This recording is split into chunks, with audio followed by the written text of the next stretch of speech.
Dərslərin 5-ci izahına baxaq. Azərbaycanın çayları. Azərbaycanda irili xırdalı 8400-ə qədər çay var. Bu çaylardan yalnız ikisinin uzunluğu 500 kilometrdən artıqdır ki, bu iki çay da Kür və Araz çaylarından ibarətdir. Uzunluğu 100 kilometrdən artıq olan cəmi 21 çay var. Uzunluğu 5 kilometrdən artıq olan 190 çay var. Digərlərinin uzunluğu isə 5 kilometrdən az olan çaylardır. Respublikamızda olan çaylar Xəzər hövzəsinə aiddir, yəni daxili axarsuz hövzəyə aiddir. Azərbaycan çaylarının orta illik axım həcmi 31 kub kilometrdir. Bunun 10 kub kilometri ölkəmizin daxilində, 21 kub kilometri isə ölkə sərhəddindən kənarda formalaşır. Başqa ölkələrdən Azərbaycana gələn çaylar tranzit çaylar adlanır. Xəritəyə diqqət yetirsək biz görərik ki, Böyük və Kiçik Qafqaz dağlarından başlayan çayların əksəriyyəti Kür və onun sağ qolu olan Araz çayına aiddir. Çay şəbəkəsinin sıxlığı ərazilər üzrə müxtəlif paylanır. Yüksək və orta dağlıqdan dağətəyi və düzənlik əraziyə doğru çay şəbəkəsinin sıxlığı azalır. Dağlıq ərazilərdə çaylar sıldırımlı yamaçlardan, dar dərələrdən axır. Düzənliklərdə isə artıq bunların dərələri genişlənir, yamaçları maili olur. Respublikamızın ərazisində formalaşan çaylar, ümumilikdə Respublikamızın çayları 4 qrupa bölünür.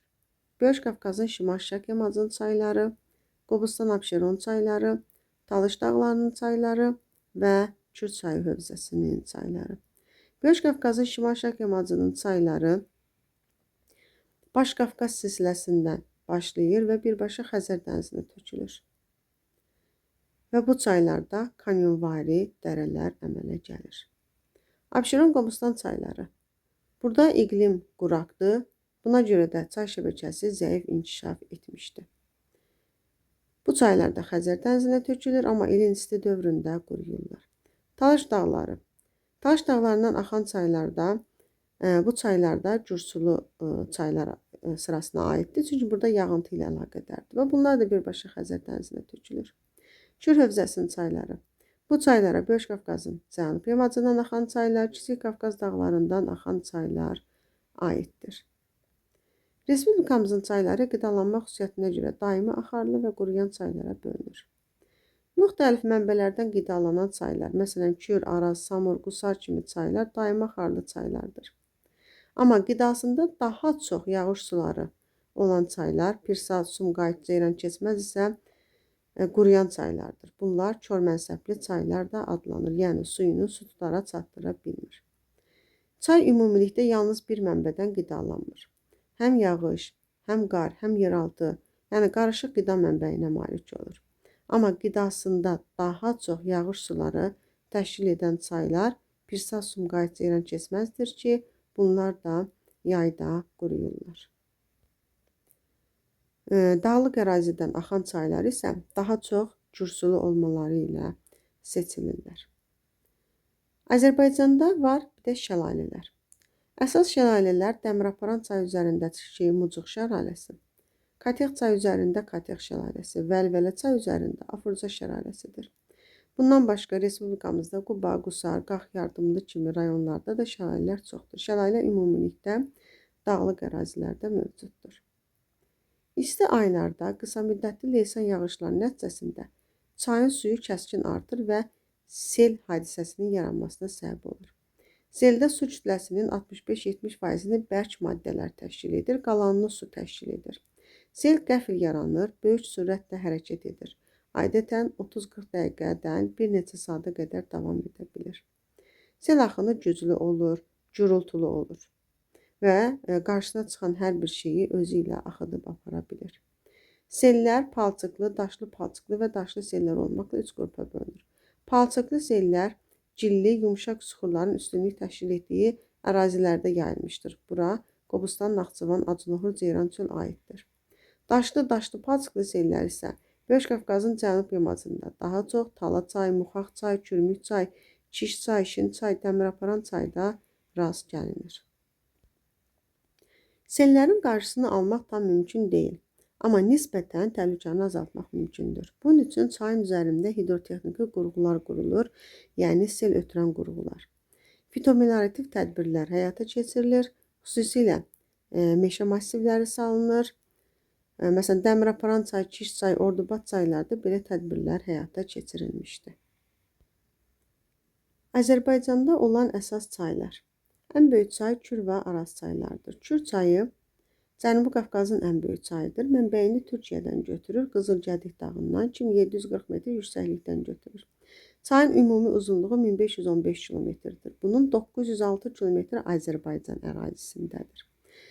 Mənbəyi Türkiyə, mənsəbi isə Xəzər dənizidir. -27 metr dərinliyə tökülür.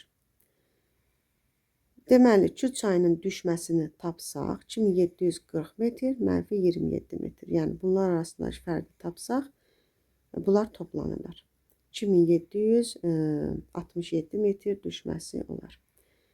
Kür çayının əsas qida mənbəyinin 52%-ni qar, 30%-ni yeraltı sular, 18%-ni yağış suları təşkil edir. Çayda suyun maksimum səviyyəsi aprel ayında, minimum səviyyəsi isə sentyabr ayında müşahidə olunur. Kür üzərində SES-lər tikilmişdir. Mingəçevir, Şəmkil, Varvara, Yenikənd su anbarları Kür üzərində tikilmiş su anbarlarıdır. Araz çayı Kürün ən böyük sağ qoludur. Həmçinin Cənubi Qafqazda da Kürdən sonra ikinci böyük çaydır. Mənbəyini Şərqi Anadoluda Bingöl silsiləsində 2990 metr yüksəklikdən götürür. Kür-Araz ovalığında Sabirat rayonunun Suqovuşan kəndində -11 metr hissədə Kür çayına qovuşur. Uzunluğu 1072 kilometrdir. Azərbaycanda isə 580 kilometr uzunluğa malikdir. Araz çayının 46%-də qidasının 46%-ni yeraltı sular, 38%-ni qar suları, 16%-ni isə yağış suları təşkil edir.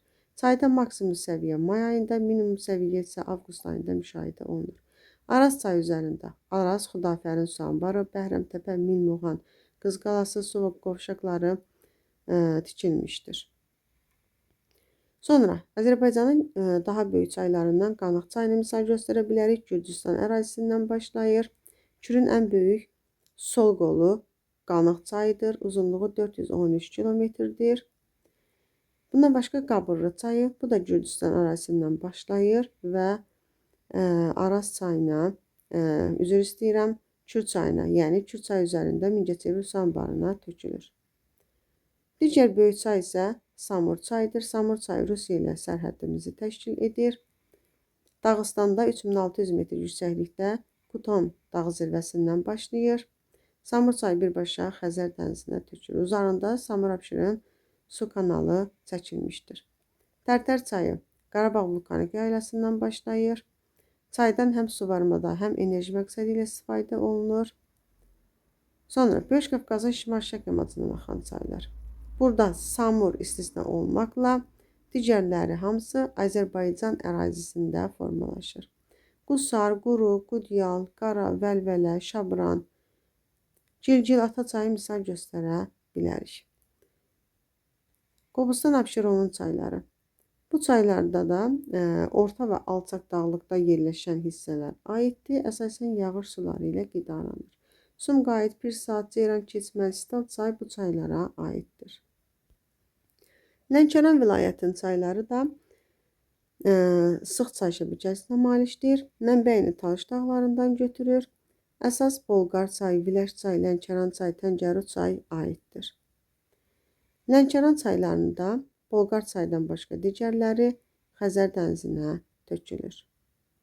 Burada gətirmə konusları var. Gətirmə konusuları Bolqar çayda, Lənkəran çayda daha çox müşahidə olunur. Kür hövzəsinin çayları. Buna Böyük Qafqazın Cənubi yamacı çayları, Qanıq-Əyri çay vadisi, Şirvan-Düzü çayları, Kiçik Qafqazın şimal-şərq yamacı çayları aiddir. Qanıq-Əyri çay vadisinin çayları. Mazın, Balakən, Katex, Muxax, Kürmüş, Əyri çay aiddir. Şirvan-Düzün çayları, Əlican çay, Türyan çay, Dəmiraparan çay, Göl çay, Girtman çay, Ağsu çay aiddir. Şirvan-Düzündə yelpikvari gətirmə konusuları var. Buna diqqət edirik.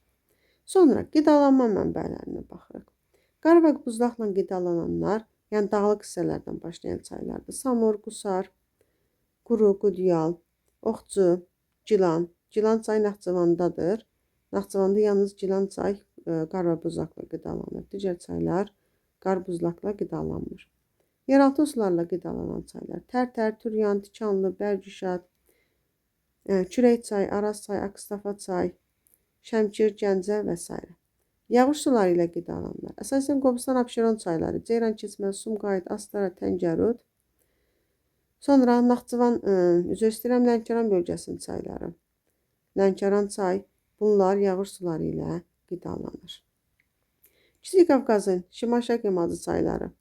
Buna qərb zonasının çayları da deyə bilərik. Akstafa çayı, Tovuz çayı, Həsənsu, Əsrik, Zəyəm, Şəmkir çayı aiddir. Kiçik Qafqazın cənub-şərq yamacının çayları isə Tərtər çayı, Xaçın çayı, Qarqar çayı, Quru çay və s. aiddir. Naxçıvanın çaylarına Arpa çayı, Naxçıvan çayı, Əlincə çayı, Gilan çayı, Ordubad çayı aiddir.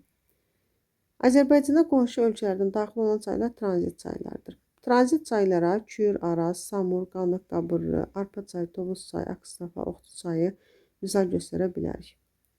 Bu çaylardan bəziləri həm də sərhədimizi təşkil edir, yəni sərhəddə yerləşir. Araz İranla sərhəddə, Samur Rusiya ilə sərhəddə, Qanıq, Qabırlı Gürcüstanla sərhəddə və digər sərhəd çaylarımıza göstərə bilərik. Bu cədvəldə də çaylarımızın hansı hövzə üzrə axdığı göstərilib. Çayların mənbəyi, mənsəbi. Çayların mənsəbinə diqqət edirik, yəni töküldüyü hissəyə. Azərbaycanın gölləri. Azərbaycanda 700-ə yaxın göl var. Amma bu göllərin əksəriyyəti yay aylarında quruyur. Qurumayan göllərin sayı 250-yə qədərdir. Göllər əsas mənşəyinə görə tektonik, buna Acınohur gölü, vulkanik, buna İşıqlı Qara gölü, Qızılboğaz aiddir. Buzlaq buna Tufan göl aiddir, həmçinin digər dağ zirvələrində olan göllər. Uçqun sürüşmə, Göygöl, Maral göl, Ördək göl. Çay dərə mənşəli göllər, bunlar Kürün axmazlarıdır. Sarısu, Hacıqabul, Ağgöl, Mehman göl və s. Vulkan bərk göllər, böyük və kiçik ala göllər, Pəri çınqılı. Sürüşmə, Girdman, Vəlvələ, Gilgil, Ataçayın hövzəsində olan kiçik göllər. Defiliasiya tektonik, Abşeron yarımadası gölləri, Laqun, Ağzıbirçala gölü aiddir.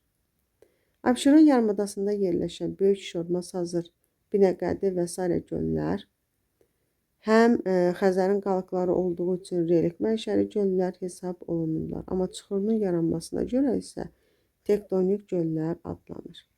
Sayəsinə görə böyük göllər Sarısu, Ağgöl, Ağzıbirçala, Camdar göl aiddir.